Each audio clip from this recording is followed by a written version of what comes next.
Welcome to the MOOCs course Mechanical Unit Operations. We are discussing equipment for size reduction. In previous two lectures, we have seen different types of equipments under crushers category and grinders category. This particular lecture we will be discussing equipment for size reduction under ultrafine grinders and cutting machines category.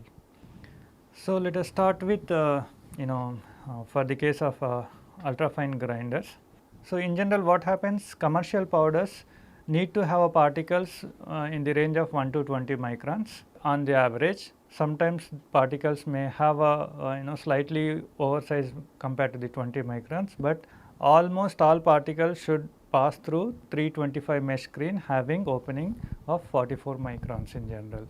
So, that is the requirement in any of the commercial powder in general. So, in many of the commercial powders you need to have a finer particles of size 1 to 20 microns average size in general, whereas almost all particles passing through 325 mesh screen having opening 44 microns. So, such fine kind of particles if you wanted to have, it is better to go for kind of ultrafine grinders. Indeed, ultrafine grinders can reduce particle to such fine size. So, ultrafine grinding of dry powder can be done by two different types of mills. So, one is the high speed hammer mills with internal or external classification. So, they are more or less like a hammer mills, but speed is very high. These hammer mills, in addition to the hammer, whatever the rotor in hammer mills, the rotor consisting of several hammers, 4 to 8 hammers, swinging hammers in general. But here in addition to these hammers, there will be some kind of a classifier also, so that to take the product away from the crushing area and then collect into the product collection vessel. So, the other type of ultrafine grinders used for dry powder is fluid energy or jet mills. Fluid energy mills where a kind of steam or dry air is in general used at high speed as a kind of medium for size reduction in these fluid energy or jet mills. Whereas ultrafine grinding of wet material is done by agitated mills. So, we will be discussing in this lecture about the hammer mills with internal classifications and then fluid energy mills, then some type of agitated mills we will be discussing. Classifying hammer mills or hammer mills with internal classifications, what we have a set of swing hammers is held between toe rotor disc as in a conventional machine, but in addition to hammers, the rotor shaft also carries two fans. Why these fans are required? These fans draw air through the mill toward the drive shaft and then discharge into ducts leading to product collectors. So, having this additional arrangement makes a kind of a classification of the material. So, that is the reason this hammer mill with these fans are known as the hammer mills with internal classification. On the rotor disc, there are short radial vanes for separating oversized particles from the required product size. So, required whatever the fine materials are there, they are carried past the radial vanes as product, whereas the particles which are too large are thrown back for further reduction in the grinding chamber. Maximum particle size of the product is in general varied by changing the rotor speed or by changing the size and number of separator vanes.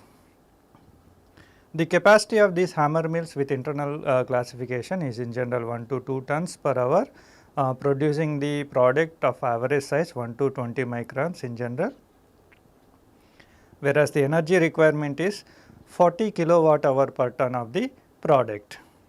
Right, this is about the hammer mills, which is the operation is more or less same as in the case of hammer mills, but here we have a classifier, the fans and then vanes are provided, so that you can separate the product as oversized and undersized products.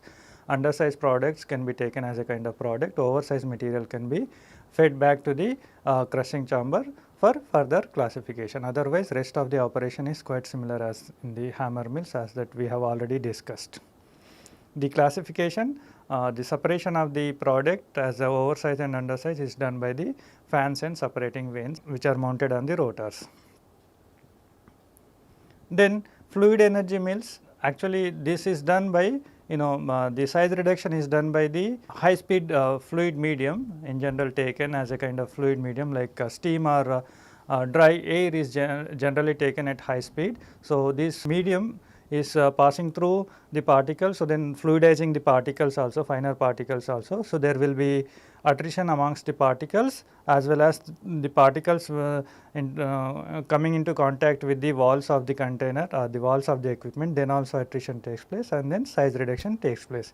At the top of this fluid energy mills, there will be a kind of a separator where the particles are separated kind of in two different ranges. The finer particles which are taken to the cyclone separator, and from cyclone separator the fine material are collected into the back collectors, whereas the coarse or the oversized material are fed back into the fluid energy medium, fluid energy mill, which is again and again circulating under the required size reduction takes place. So, that is the basic principle in this fluid energy mills.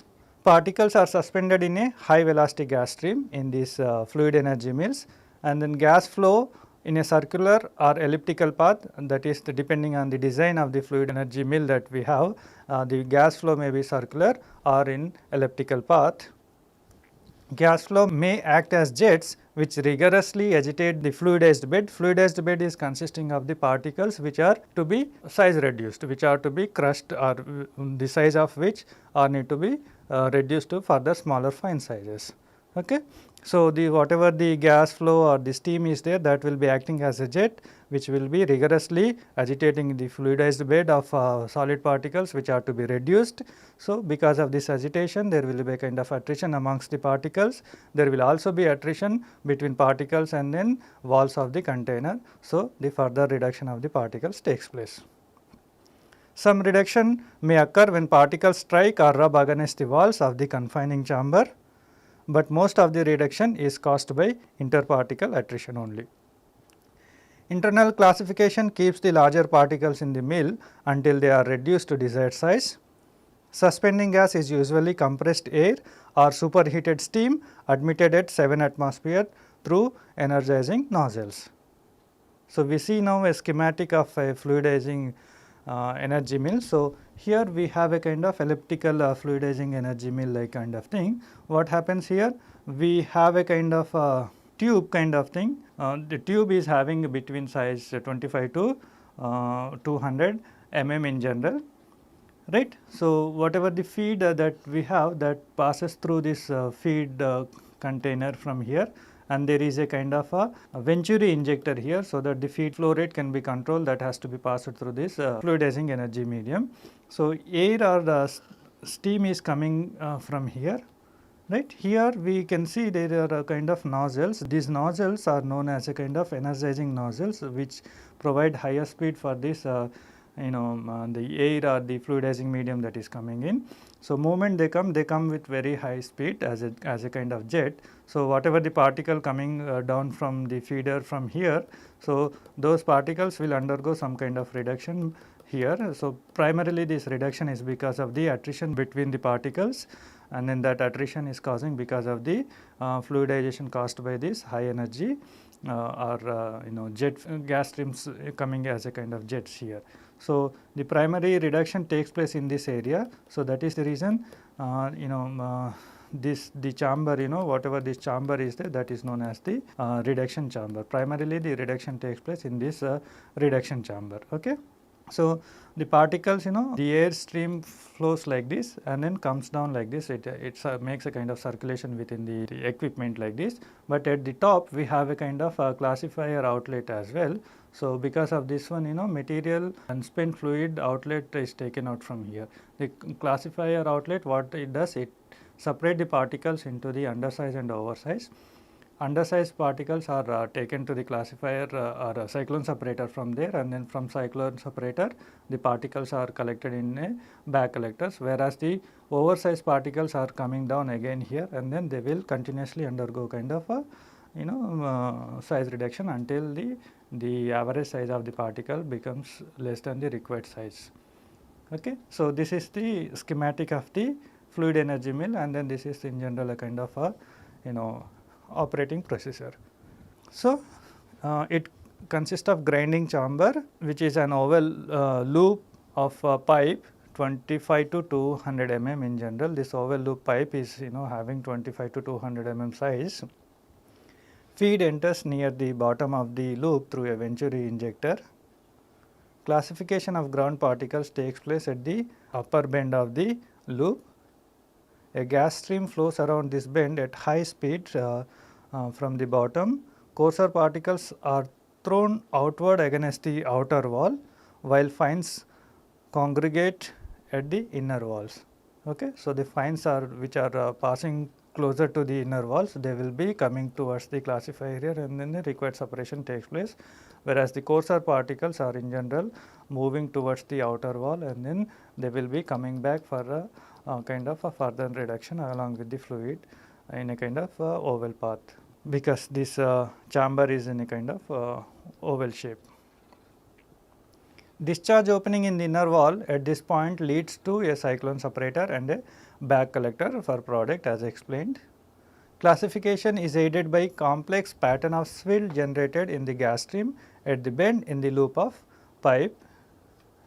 Feed particles range, it can handle as large as 12 mm particles, but it has been found that fluid energy mill works effectively. Feed particle size is smaller than 100 mesh screen. However, it can also handle the particles up to 12 mm size large as well.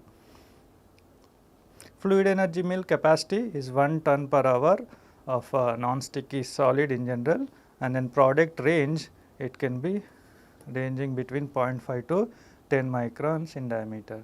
So, we can see the degree of attrition that is causing amongst the particles because of the fluidizing medium coming as a kind of gas stream coming as a kind of jet.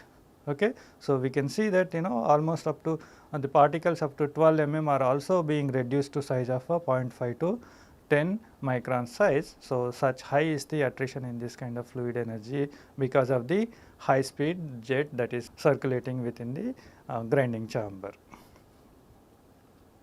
The medium that is in general used for this fluidizing these solid particles which are to be crushed are in general 1 to 4 kg of steam or 6 to 9 kg of air per kg of the product.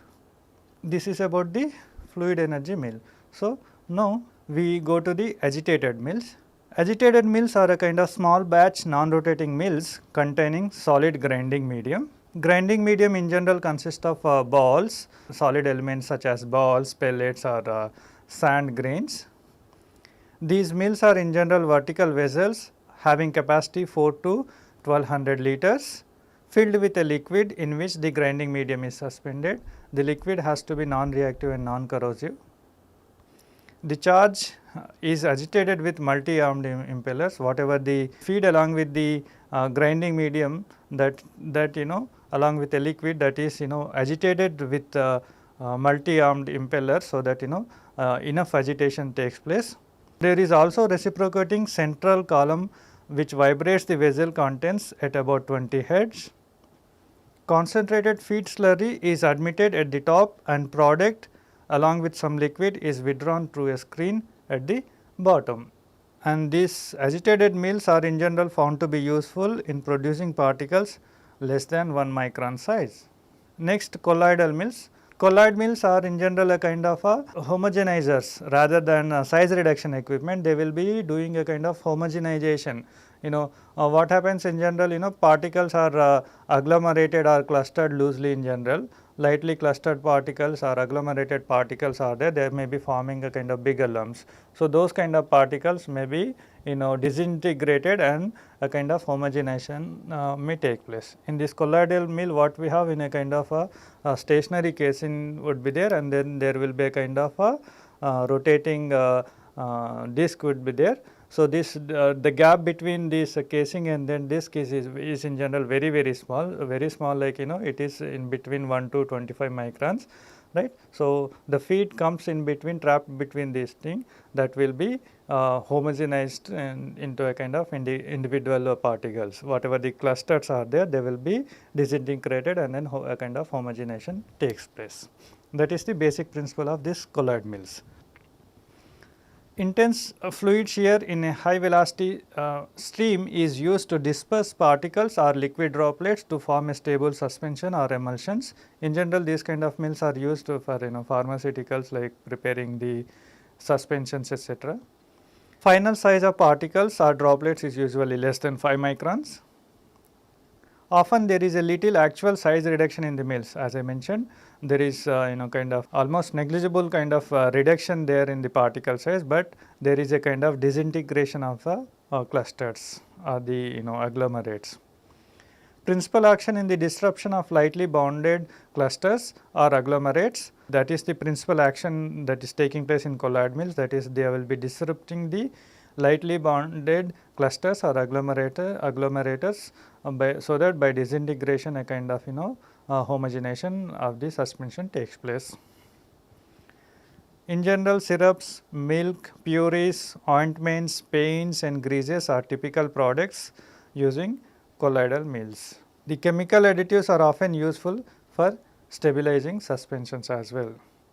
So, typical schematic, if you see, we have a kind of casing like this, casing that is for a colloid mill like this, and there is a rotor with a kind of disc kind of shape. Some different types of disc are possible. These discs are in general connected to a kind of a rotor which rotates. It rotates in this direction whichever we are we need to rotate. It can be rotated in either of the direction, but in general they are rotated in one single direction. So, this is the one that this kind of thing that is connected to the rotor is rotating. Whatever the feed that is there, that comes in here from here like this, and then trapped between the narrow space between these two casing and rotor. So, whatever the feed that is coming here, that will be disrupted and form a kind of individual particles having kind of homogenization or individual droplets. If not individual, a kind of smaller droplets will form. Smaller particles will, without any kind of agglomeration or clustering kind of thing. So, whatever the cluster or agglomerated kind of particles are there, they will be broken down when they come between this casing and rotor, because when it rotates, those particles will be disrupted and then product is collected as a kind of homogenizer products. This is a kind of very much useful mill in general for a kind of given suspensions, purees, ointments, greases, etc.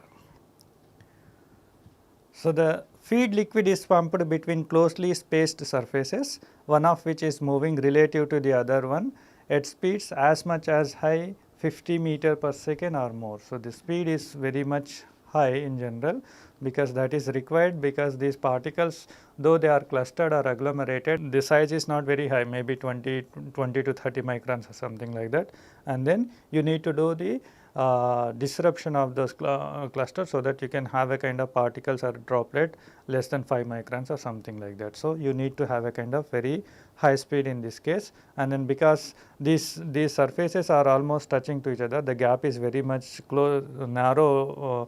So, what happens, a kind of heat generation will also take place because of the viscous dissipation, and then that heat has to be transferred, or by applying the coolant, that heat has to be removed.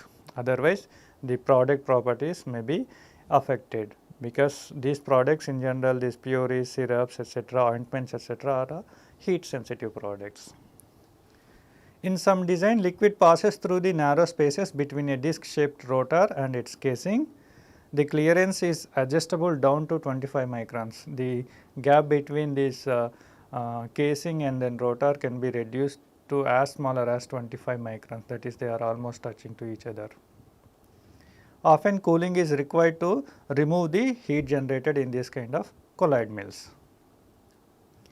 The capacity is in general very low, and there are two types of mills are there based on the capacity. Small mills are having 2 to 3 liters per minute capacity, whereas larger mills may have a 440 liters per minute capacity. So, depending on the capacity of these mills, they can be small mills, they can be larger mills. Okay, larger mills can handle as much as 440 liters per minute. That is a very big capacity, especially considering the type of products we are handling in these colloid mills.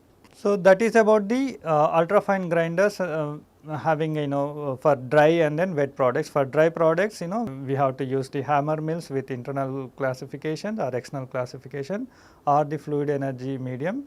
For the wet grinding under the ultrafine grinding conditions, you have to use the agitated mills, something like colloidal mills, etc. Okay. Now, we see some details about the cutting machines. Cutting machines. In general, in some size reduction problems, what happens, the feed stocks are too resilient to be broken by compression, impact or attrition. That is quite possible depending on the nature of the feed, but often we have such kind of feed stocks while undergoing size reduction operation. So, they are very resilient to be size reduced by the compression, impact or attrition. Sometimes feed must be reduced to particles of fixed dimensions, that is also required depending on the situation. In some problems you need to have the feed of definite fixed dimensions. These requirements can be met by machines known as the granulators, which yield more or less irregular pieces, but the same requirement can be met using the machines called as the cutters, which produce regular shape of particles such as cubes, thin squares or diamonds. Whereas the granulator, they yield product of more or less kind of irregular shapes. If you use the cutters for the same operations, you can get a kind of a regular shape of products like cubes, thin squares or diamonds. These cutting machines can find applications in many manufacturing processes, but are especially well adapted to size reduction problems in making rubber and plastics. They are also finding applications in recycling paper and plastic materials as well. So, now we see equipment available for cutting machines. So, let us take an example of rotary knife cutters. So, here what we have a horizontal rotor here as shown here. There is a horizontal rotor here like this, which may be carrying several flying knives like this. These knives are in general flying kind of thing.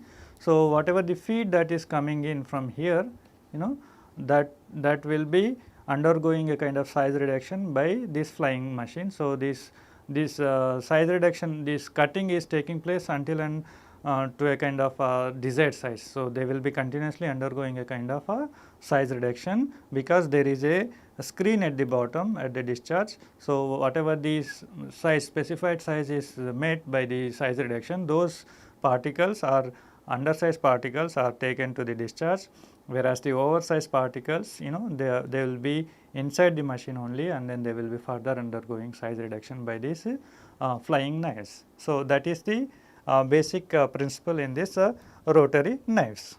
So, here what we have seen, it contain a horizontal rotor turning at 200 to 900 rpm in a cylindrical chamber. On this rotor there are 2 to 12 flying knives with edges tampered steel passing with close clearance over 1 to 7 stationary bed knives. Feed particles entering from above may be cut several times before they are small enough to pass through a bottom screen with 5 to 8 mm openings. So, these particles whatever are coming from the top, they will be undergoing cutting several times until the size becomes 5 to 8 mm size, and then the particles smaller than 5 to 8 mm size, they will be collected through the discharge at the bottom, whereas the particles larger than the 5 to 8 mm, they will be retained inside the machine, and then they will be further undergoing a kind of a cutting action by these flying knives. So, that is about the rotary knife cutter. So, there are different types of cutters, cutting machines are also available industrially, right. So, those details can be found in a kind of book by the Colson and Richardson, Chemical Engineering series, second volume. There are several types of equipment are available under each category of crushers, grinders, ultrafine grinders and cutters. They have also discussed different types of industrial equipment as well. So, we have seen some of them. If the readers are interested, may go through that book for more and more details about different types of industrial size reduction machines. Readers may also go through another book by Brown et al., that is Unit Operations by Brown et al. They have also discussed several types of industrial size reduction machines available. So, having seen some basic details about the size reduction equipment under the category of crushers, under the category of grinders, under the category of ultrafine grinders and under the category of cutting bench, it is important to find out what is the criteria for the size reduction or the selection of what is the criteria for selection of size reduction equipment, which equipment should you use for a given application, that is again kind of important. So, we see those details now. Criteria for size reduction process. One must know that the crusher, grinder or cutter cannot be expected to perform satisfactorily unless the feed is of suitable size and enters at a uniform rate. As we have seen just now, if fluid energy mill can handle particle as larger as 12 mm, but if the particles are smaller, it will be more effective. But if you have particles like 20 mm or 50 mm, that cannot handle. So, the feed should also be suitable size for a given operation, right. So, that is very much essential for a given applications, right. Okay. So, similarly, if you have a jaw crushers etc., that handles big lumps directly coming from the mines, but the same equipment if you use for the fine particles or having size 1 mm or less than 1 mm something like that, they will be not effectively doing the size reduction operation. So, one must be very specific about the feed size and then accordingly one has to choose a kind of equipment required for the size reduction. Sometimes the product size also matters, depending on the what type of product, what size of the product that you need, then you may choose a kind of equipment, right. So, there may be equipment which may be handling a given feed. Let us say if feed it is having 30 mm size, you may find there are 2-3 types of equipment that can handle, but if you see the product, some of that equipment may be producing 1 mm or 2 mm particles, whereas some of that same equipment which can handle 30 or 40 mm particle feed, they may produce the particles of 0.001 mm something like that, or some micron size particles they can produce. So, sometimes it also becomes that the not only feed size, the required product size also makes a kind of essential criteria for selection of the size reduction equipment. Also, feed must be entering at uniform rate, that is another important thing if you wanted to have a kind of satisfactory crushing. Product should be removed as soon as possible after particles are of desired size are achieved. So, you cannot retain particles let us say you need to have a particles of average size 1 mm from the feed size of average 100 mm. So, once the particle size you realize that they are almost like 1 mm particle size, they have been reduced to 1 mm particle size, it is better to remove the product as soon as possible. Otherwise, those particles may further undergo kind of size reduction and then the size of the particles may be become much smaller than required 1 mm. Or in other cases it may be like it may not be doing the further size reduction beyond that certain product size of 1 mm or 0.5 mm something like that. Under such condition, if you are not removing the product, you may be wasting the energy further. So, as we have already discussed, the energy is a kind of important factor here. So, that way also in terms of energy saving also, it is better to remove the product as soon as the desired size is achieved. Then it is always advisable to keep the machine out of unbreakable material. There are some types of attrition mills we have seen where one of the disc may be mounted spring mounted, so that to avoid breakage because of the unbreakable material being trapped between the disc. But such provision may not be available for all types of size reduction equipment. So, it is always advisable to have a feed which can be broken. So, any unbreakable or unbreakable material is there, that must be kept out of the machine. So, the feed has to be carefully checked, so that to avoid any kind of unbreakable material should not be present in the feed. In the reduction of low melting or heat sensitive products, the heat generated in the mill must be removed, otherwise the product properties may be changing, right, like in a kind of colloid mills, etc. Okay. So, when you maintain these kind of conditions, then only you can expect a kind of size reduction equipment is performing satisfactorily. Otherwise, you may not be satisfied with the performance of the equipment, as well the power consumption may also be higher, and then capacity may also be not significantly high as you expected. So, it is necessary to keep this point in mind before selection of the size reduction equipment, and then the saving of the energy as well. Therefore, what we understand from these points, the heaters and coolers, metal separators, pumps and blowers and constant rate feeders are important adjuncts to a given size reduction unit. So, wherever the heaters and coolers, like if any heat removal or heat addition is required, so then we may need heaters or coolers. If you wanted to maintain the feed free from unbreakable materials such as metals, etc. So, metal separators are also found to be kind of a good adjunct for these size reduction equipments. And then definitely pumps and blowers, we have seen already the several types of pumps and blowers are involved in kind of size reduction equipment. Also constant rate feeders are also kind of very much essential in order to have these machines performing satisfactorily. Then the mode of operation, open and closed circuit operation.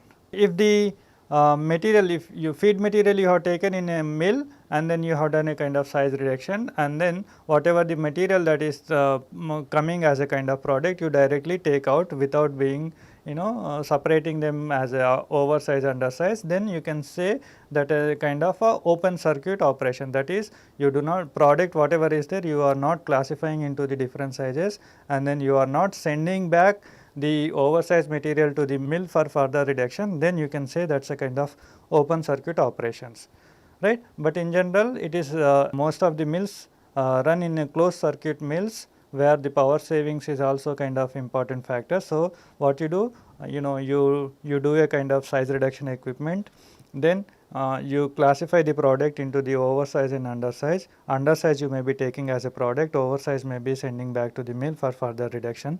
So, the circuit is closing by the feedback kind of thing, or returning the oversized material to the crushers.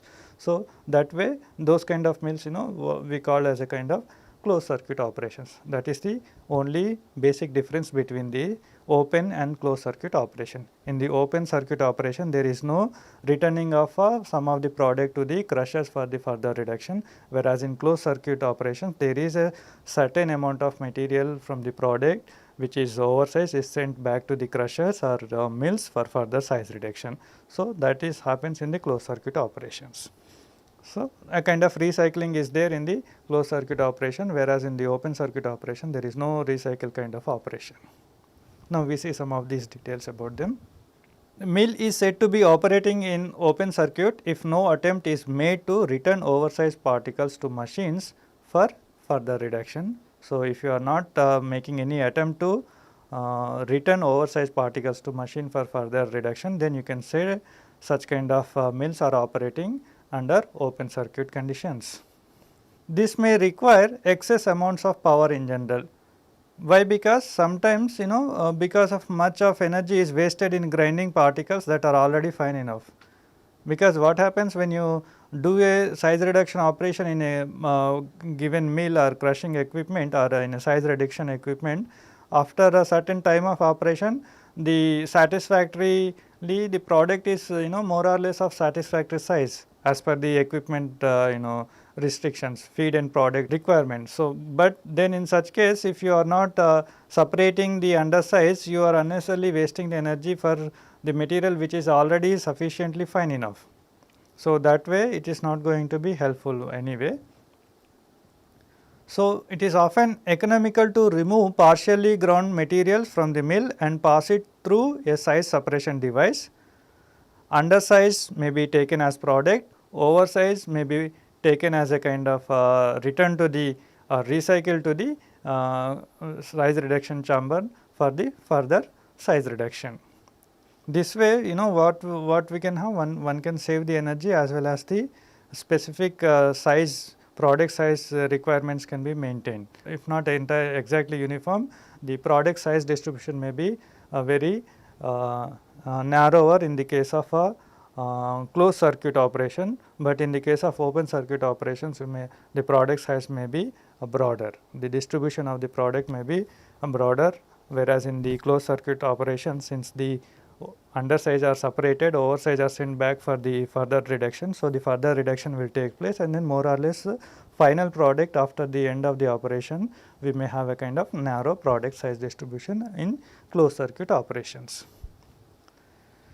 Separation device is sometimes inside the mill, but in general it is outside the mill. If you have a kind of, we have ultra fine grinders like something like hammer mills with the internal classifications. So, like in such kind of arrangements, we have the classifiers or the separation devices there. So, similarly the separation device may be inside the mill, but that is not possible for all type of machines. Commonly these separation devices are outside the mill. Now, schematically we see how a kind of a closed circuit operation taking place in size reduction mills. So, let us say we have a very big size of particles, directly the material run away from the mines whatever are there in big lumps like 1500 mm, 2000 mm size particles. Those can be taken into a gyratory crushers for example. Okay. So, there the size separation is taking place. Okay. Now, whatever the product that is coming from these gyratory crushers, that you can pass through screens, right. So, here obviously you have three types of products: coarse, intermediate and then fines. Usually many coarse will be there, right. That coarse may be taken back and then recycled to the gyratory crushers again, whereas the intermediate products may be taken to the next level in the rod mill, right. So, this in here in the rod mills the further reduction may be taking place. So, the rod mill, whatever the products are there, they can be separated as a kind of oversize and then undersize kind of material, right. So, whatever the material that is coming from the ball mill, if you are separating, that is fine, you can separate, and then if you want oversize material you can send back here, but let us say you do not have such kind of oversize or undersize separation here. So, whatever the product that you are getting from here from the rod mill along with the fines that you obtain by the gyratory crushers, all of them you can take to the ball mill. It is optional, it is just a kind of example we are seeing. So, you can also have a kind of a screen or separation section after the rod mill also. So, here what we are taking, the entire product from the rod mill as well as the fines from the gyratory crushers are taken to a ball mill here in the ball mill, right. From the ball mills what you can do, you can do a kind of separation where oversized undersized particles may be separated, right. Oversized particles may be sent back to the ball mill again for the further reduction. Undersized material can be taken as a kind of product, as a kind of slurry. Okay. So, this is how a kind of a general closed circuit operation takes place. It is just a kind of typical arrangement to show a kind of crusher category equipment and then a kind of grinder category equipment, along with in addition to that one there is a kind of a separation by the centrifugal forces. Is a kind of general representation, but it is how it looks as per the requirement of your product. depending on the feed and then depending on the equipment that you have, depending on their capacity etc., one can arrange kind of this equipment size reduction in a such a way that you can operate in a kind of closed circuit mode and then save as much of energy as possible and then get a product as much narrow particle size distribution as possible. That is the advantage for this particular closed circuit operations. So, closed circuit operation is applied to action of a mill and separator connected to that. Oversized particles are returned to mill.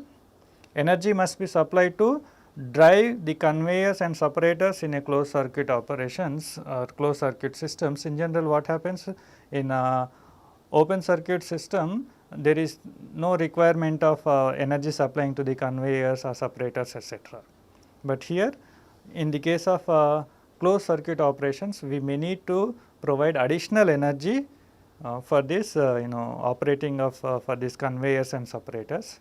However, despite providing the energy, sufficient energy for operating these additional things like conveyors and separators, still you can make a kind of energy saving compared to the open circuit operation, and that energy saving is as much as high as 25%. So, despite of this additional energy supplied to conveyors and separators, reduction in total energy requirement over open circuit grinding is often reaches up to 25%. So, despite having this additional energy requirements in the closed circuit operation, still there is a kind of energy saving compared to open circuit operations, and that energy saving can be as much as 25%. Now, we see preliminary guide for selecting size reduction equipment. So, we have seen different types of crushers, different types of grinders, different types of ultra fine grinders, and then a few types of cutting machines as well we have seen, and then we have also seen the mode of operation which is going to be feasible, and then criteria for selection of the equipment etc., or criteria for a proper satisfactory operation of this size reduction equipment. But you need to have a kind of preliminary guide in selecting this equipment as well. Which equipment should you use? So, first is the material, what type of material that are you choosing, that makes a difference, and then what is the feed size, what is the average size of the feed, that also makes a difference in selection of this equipment. So, that guide we see especially for those equipment we have studied in these last 3 lectures.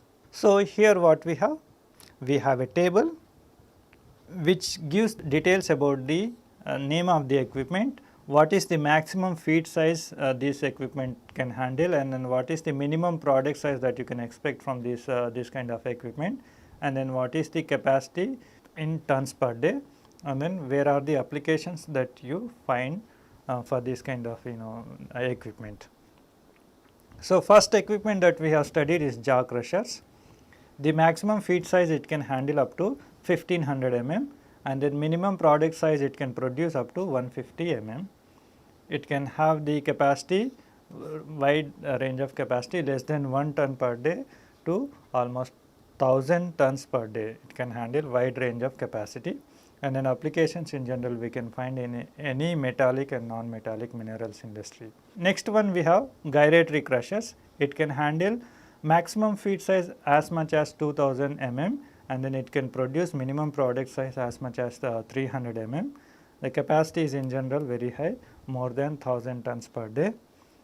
These are also find applications in metallic and non-metallic minerals. Then roller mills, smooth and tooth roller mills we have seen. We have seen 2 types of roller mills, smooth and tooth roller mills. So, they can handle maximum feed size up to 30 mm, and then they can produce products of minimum product size of 1 mm. Their capacity is also very wide, 1 to 1000 tons per day. Applications are in cereals, vegetables, calcite, kaolin etc. Then we have hammer mill. They can handle particle size up to 40 mm, whereas the minimum product size can be 0.01 mm. Now, you can see the roller mill and then hammer mill, the maximum feed size they can handle is almost close to each other, 30 to 40 mm, but you can see the product size, minimum product size is very much different. Roller mill can produce product up to 1 mm only, whereas the hammer mill can produce the product up to 0.01 because of the, in addition to impact, there is a kind of attrition also taking place in hammer mill. So, you need to have a product less than 1 mm or less than or close to the 0.1 or 0.01 mm. So, though the feed is of suitable range for the roller mill, you have to go for a hammer mill because your product size is the finer than 1 mm, or your product size requirement is finer than 1 mm or smaller than 1 mm. The capacity here again, the capacity for hammer mill is very wide range, less than 1 ton per day to 1000 tons per day it can handle. The applications you find in general in phosphates, pigments, dried fruits, etc. Then we had a disc attrition mill which can handle the feed size, maximum feed size of 12 mm, and then it can produce particle size of 0.07 mm. The capacity is again less than 1 to 1000 tons per day. The material applications in general where we use this disc attrition mills are cellulose, asbestos, rubbers, etc. Then we have a ball mill where the different types of balls have been taken as a kind of grinding medium. So, it can handle the feed size, maximum feed size 4 mm, but it can produce the product size up to 0.3 mm only. The capacity varies in between 10 to 1000 tons per day. The material it handles in general calcite, kaolin, ceramics, etc. Then fluid energy mill, it can handle up to 30 mm, and then it can produce product up to 0.001 size, okay, that is almost 1 micron size it can produce. But however, just now we have seen if the feed size is less than 12 mm, something like that, then it performs very much better. The capacity is in general less than 1 ton per day to almost 100 tons per day. These fluid energy mills finding several applications in ceramics, pesticides and pigments industries. Then agitation mill, just now we have seen, which handles maximum feed size is 0.075 mm, and then minimum product size in general 0.005 mm. The capacity varies in between less than 1 ton per day and 100 tons per day. Applications it finds in silicon, titanium oxide and ceramics kind of material. So, this is about the size reduction equipment. The different types of equipment we categorize like crushers, grinders, ultra fine grinders and cutters or cutting machines we have seen. Under each category specific type of applications we have seen. So, the material that has been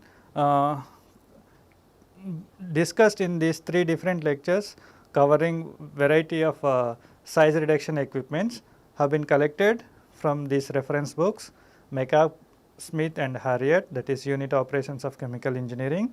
Then another book Unit Operations of Particulate Solids Theory and Practice by Ortega-Rivas. Then Colson and Richardson's Chemical Engineering Series, 2nd volume by Richardson and Harker. Then Transport Processes and Unit Operations by C.J. Giancopoulos. Then Unit Operations by Brown et al. And Introduction to Chemical Engineering by Badger and Banchero. Primarily the details that have been discussed under the size reduction equipment have been taken from these 3 books. Majority of the information is taken from the McCabe and Smith and then Richardson and Harker. Some details, some figures are also been taken from this Ortega and Rivas. But however, for additional information about different types of industrial size reduction equipment, one can go through Richardson and Harker, that is Colson and Richardson's Chemical Engineering 2nd volume. Also one can go through the Handbook of Chemical Engineering, that is Perry's Handbook of Chemical Engineering. If you go through this book, chapter number 21, you can have a wide variety of size reduction equipment especially used for industrial applications. Thank you.